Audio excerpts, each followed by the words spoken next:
In this video, I'll show you how to add and manage predefined views in Shapespark.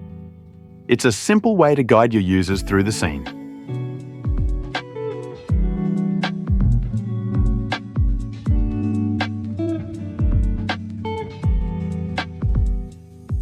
You can manage your views from the Viewer tab. You can choose from 3 types of views, depending on how you want your scene to be explored. Walk view, top and orbit view.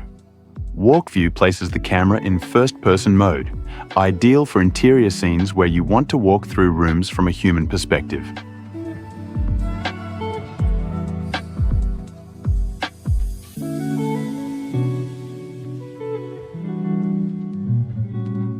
You can change the name to help users navigate. You can reorder views using the arrow icons or drag and drop option.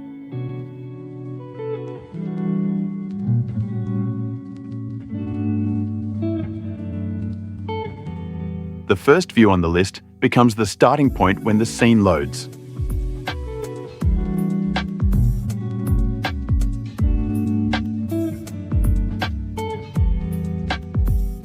Top view is great for showing the floor plan or layout of a building from above.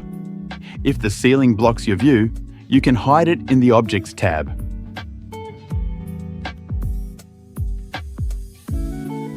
Orbit view lets the camera rotate around the model, which is especially useful for exterior scenes or product showcases. Here, you can turn on and off the visibility of the sky texture. Once added, you can customize each view.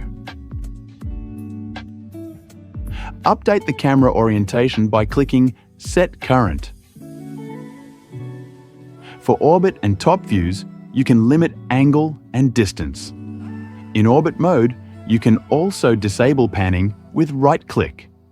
That's how easy it is to add and manage views in Shapespark, a powerful way to guide users and highlight what matters most in your scene.